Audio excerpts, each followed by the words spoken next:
This is the Ryder and Lisa replay. Brought to you by Southtown Hyundai. Check out the Southtown Hyundai Advantage at southtownhyundai.ca. Right now, recommend something. I highly recommend every adult listening right now switches to gummy vitamins. I've never been more on top of my vitamin intake ever. Feeling healthy. I look forward to my 2 gummies that I have after work every day because they're delicious. Yeah, They're like a little treat. Well, why is it so hard to get them in you? Like you said, they're delicious. They're so good, and it's the first time I've been on top of it. When they're just the boring pills that you swallow, the powdery, gross ones. Every once in a while, I'm like, oh, yeah, I guess I should take a glucosamine, or I guess I should stock up on some vitamin C. And you buy it, and you're mad that you're spending money on it. Whereas now, I look forward to paying that money. Yeah, you're looking into, like, ordering pallets of the stuff. It's so good. Sometimes I even take an extra one. My recommend something is about eating as well. Okay. So I bought a quarter of a cow. She was a big girl. Big girl. How many pounds? 1,100-pound cow. Now, Huge. this is your ex-wife's uncle's farm. Correct, yeah. I love that you can just, it's from a good source. Yeah. And I got to watch him farm for a lot of years at like a very ethical farmer. So I'm happy to support. So I bought a quarter of a cow. My deep freeze is packed. Yeah. And I'm a little bit anxious about like, how am I going to get through all this? So there's a couple items in the freezer that I'm like, when am I going to eat this? Including what I made on Sunday, which was a huge roast. Huge. So when you say you bought a quarter of a cow, because I don't look in the freezer, I don't eat a lot of meat, as much meat as you, or cook for that matter. There's a roast in there. There's like a rack of ribs. There's meatballs, burgers. Like, is it all already done for you? Yeah, pretty much. Yeah. So I pulled out the roast and I'm like, what? I guess I'll try to cook this. And then I don't know what I'm going to do. But I've had the best week ever. So I made it on Sunday. Monday for lunch, I had ramen with leftover beef. Monday for dinner, I had beef dip, which my daughter loved, introduced her to it. Last night for dinner, I had Philly cheesesteak sandwich. Like, I'm having a time with this roast. Like, today's probably, the way I see it, it's usually 3 days after you cook. It's kind of the last leg. So I don't know if I'm going to make like a beef omelet. Oh, wow. Today for lunch Look to at get you. through the rest of it. But I feel like this is a great recommend something because you're right. When people make a roast, it's like, okay, so tonight we got to finish it. yeah, no, you can drag it out for a few days of amazing meals. Drag out the roast. Drag it out. That's my recommend something today. And find a good farmer and buy a quarter of a cow because it's a good time. Me, something. Good. For Gabriella Cruz Boudoir and Photography. Be your beautiful self and discover the art of boudoir at gabriellacruz.ca. Play 107. If you have TikTok, you've probably already seen this video on your For You page. It has 12 million views. A man named Drew was just minding his business, walking through New York City, when he overheard a group of women talking about their friend Marissa. Marissa was not there at the time. They were discussing how they planned a birthday party specifically on a weekend she wasn't in town. And he overheard them talking about how, like, one of the girls is really interested in a guy that's interested in Marissa. So she didn't want Marissa around to steal the guy, like all this drama. And he posted this video on TikTok saying, I don't know who Marissa is. Can TikTok help me find her? If your name's Marissa and you live in New York City and there was a birthday coming up this weekend that you can attend. TikTok found Marissa. Really? So Marissa has completely ditched this friends group, has not talked to them since. And she even started a hashtag called No More Lonely Friends. And she had a gathering with like 50 people socially distanced in a park who also have crappy friends. So she's created this entire new community of people actually supporting each other. Her and Drew are like best friends now, the guy who originally posted the video. Isn't that amazing? Yeah, I guess so. Like, you would want to know if somebody was trash talking. I feel like it's a bit of a narc move on his part. Like, but also she said she's so much happier to know this. Great then. Yeah, I like it. Tell me something good. A lot of graduation stories this week. I had one yesterday of a student who almost wasn't allowed to graduate because his footwear didn't meet the dress code. So a teacher gave him his shoes. Yeah. Today's a really cool story about a graduation in Pittsburgh where Hayden, I believe his name was, Hayden Hamilton. Yeah, he was paralyzed 3 years ago playing football. Okay. And on the same field, doctors told him he'd never walk again. He just walked with the help of a walker about 15 yards to receive his diploma yesterday. And he said that he was very proud of himself to walk off that field, something he wasn't able to do after he was paralyzed. Can you imagine being there to witness that? No, exactly. And like there wasn't a dry eye in the No. audience. Everybody's just bawling. So big ups to Hayden for creating a pretty special moment and completing a goal that a lot said was impossible. Tell me something good. Play 107, it's Ryder and Lisa talking about like relationship hacks, and this can be more than just like love interests. But the one that we came across that you really liked, Lisa, was about like a boyfriend-girlfriend. Yeah, so this woman basically opened up about how they have this really cool way of not arguing over things.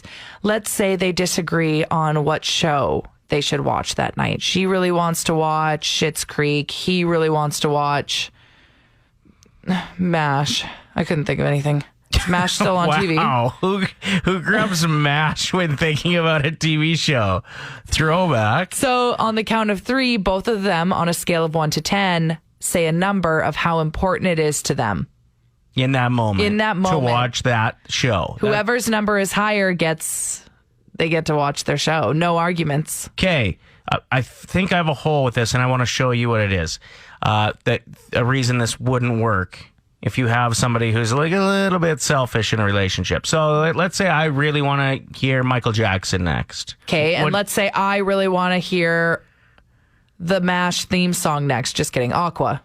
Okay. So on the count of 3, we'll both say how important it is to us. Okay. And 1, 2, 3, 6. 10. See, no. Michael Jackson plays next, but like you could win every argument by just saying it's more important to you than it actually is. So this isn't a very good hack. I like the idea if both people promised that they would be as honest as possible and no exaggerating. But whoa.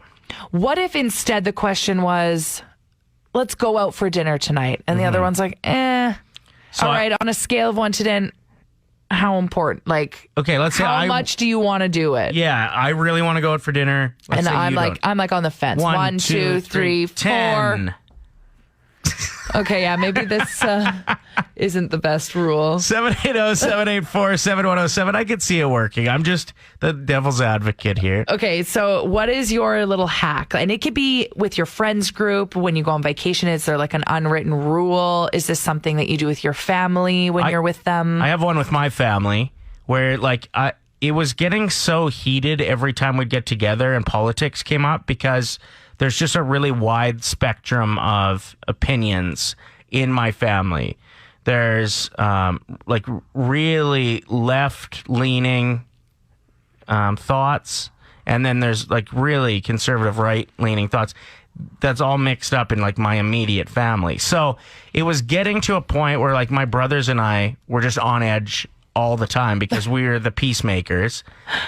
So I ended up saying to my mom, like, listen, you're not going to change anybody in this family's opinion by spitting what you're spitting.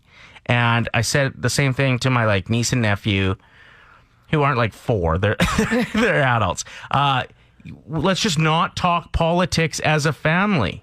When you're together. Okay. Let's just avoid it. And has it been awesome since? It's been so much more refreshing to be around the fam. Because of no politics chat, especially at the table. And it seems to work pretty good. So that's my relationship hack. I'm just like picturing how on edge you were before this rule was implemented, like trying to enjoy your dinner. Like getting up and starting to clean because I'm anxious, even though people are still eating. Sammy wrote in saying, our rule in our household, between my partner and I is you always use the poo-pourri spray in the bathroom. We only have one washroom.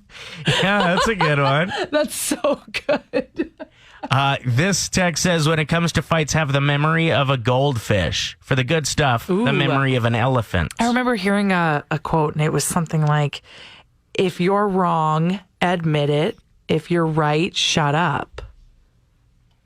No one wants to hear somebody who's right continue to go on. Yeah. And when you're wrong, we also don't want to hear you go on. Just admit it and let's move on. Play 107. We are looking for a new town name in Alberta, potentially, as Black Diamond and Turner Valley are looking at combining. There are two towns in Alberta that are pretty close, and they just think it would be easier for, the area to have one bigger town with one council, one mayor, things like that. Okay, and the two town names are currently Black Diamond and Turner Valley. Okay, both good names. Yeah, so strong. They can't fight over who gets to keep their name, so they got to create something new. Yeah, and I don't know if you can merge them, like Black Valley or Diamond Turner, Turner Diamond Turner. What if they're planning to change things around? So if they change the town name to Turner Around. Okay, that's so funny. You need to submit that. Okay. What else we got for suggestions? You had one involving your name. Evansburg. Yeah, it already exists. I know, I'm just kidding. Sarah wrote in saying Berta, Alberta. That's so funny. Mm-hmm. Or what if what about Roberta, Alberta? That would be Roberta, Alberta is so funny. I want to live there. I want to live in Roberta, Alberta. Yeah, that's really solid. Adam texted in, thank you to everybody that contributes to our show, by the way. It means a lot to us, saying, whatever the listeners come up with, it can't be worse than Balzac, Alberta, which does exist. Mm-hmm. And I actually know where that name came from. The Canadian Pacific Railway in 1910 was... It was named by William Cornelius Van Horn, and the reason he called the town Balzac was because his favorite author is named Honor de Balzac, a French novelist. Okay. So, probably not going to go with anything Balzac related. No. This is in the regional municipality of Sheep River here in Alberta. So, with 2021 being the year that they choose to do this, what if they change it to Sheeple? Sheeple, Alberta. Yeah. We're the people of Sheeple. Houndstooth. Houndstooth. Ooh, that's a nice name. Houndstooth. That's strong. Thank you for the suggestion. Appreciate it. You know what else is strong? Bob, Alberta. Strong. Short, sweet. Okay. Love it. Good morning. What about Diamond Valley? Ooh. Diamond Valley's nice, but here's the Pretty. thing. I like it. You would expect there to be diamonds there, and I think the reason they call it Black Diamond is because that's a nickname for oil. It's an oil-heavy area. I don't know if it actually has diamonds. What's your name? Colette. Colette. Okay. What if it's called Diamond Valley because that's where everybody goes to play baseball? It can be the new Edson. That's right. What if we named it after you and we call it Colette? No. Call it. No. Okay. Thanks, by the way. Okay, just checking. Ryder and Lisa. We have our top three. I need to call somebody and just pass this on to them.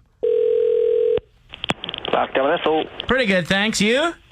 not bad. No, how can I help you? Don't know who the mayor is, but I heard that there's a chance that Black Diamond and Turner Valley are merging. I thought I'd call you instead. Okay. I have three suggestions I'd like to pass your way. If you end up passing this on to town council or whatever, I'd appreciate it. This is the gas station in Black Diamond. I don't know who else to call, to be honest. All right, so number 3 is Truck Nuts, Alberta. What? Number 2 is Roberta, Alberta. And our number 1 is because the area between Black Diamond and Turner Valley is a circle. What if you went with... Hey, buddy. Yeah. Hey, call the town. This is a gas station. This is a business, okay? Yeah. You have to admit Roberta, Alberta is awesome.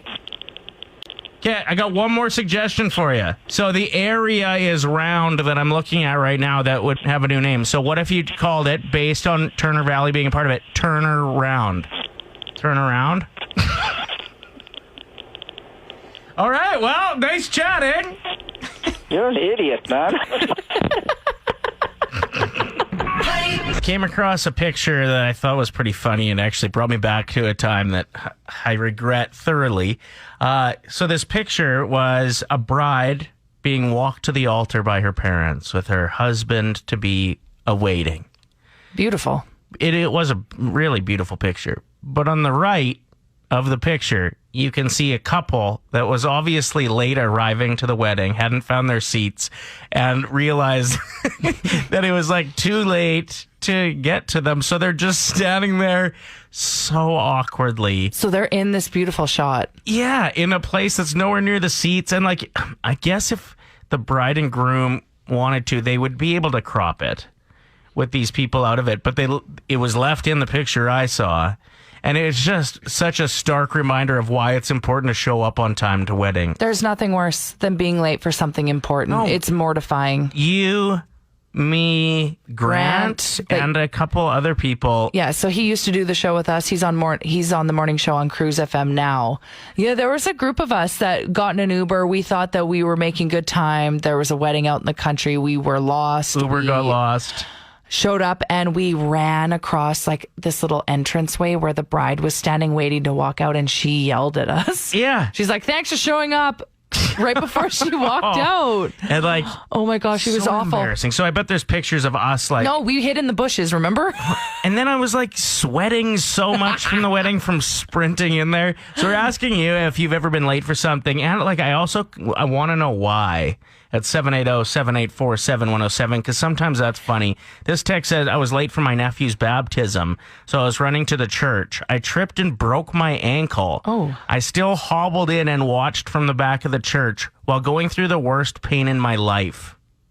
How intense is that? Did you ever have teachers that were always late? Yeah. There was always that one teacher that the whole classroom would be sitting and waiting, and they would just roll in. They usually pretended like they weren't late, though. No, like never. They meant to come in at that time. They're looking at us. They're like, "You're welcome. You didn't have to learn for 10 minutes." Ange hit us up, and hers involves a high school as well. It said, I had diarrhea in high school, and once they closed the doors for your final exams, you're not allowed in. I failed my biology class because of it, which is kind of ironic that you failed a biology class because of something happening in your body. Yeah. Chris Harrison has been given an 8-figure deal to just leave. Bye. So can you imagine making $10+ million just to part ways? I mean, he has been the host of The Bachelor and The Bachelorette for 19 seasons now. 19? Yeah. Wow. Crazy, right? So anyway, that's a cushy job. He didn't have to do much, and you get paid out like that after putting in that kind of time? So I'm in.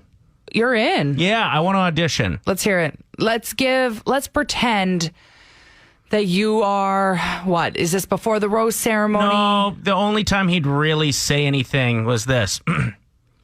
Ladies, Jim, it's the final rose of the evening.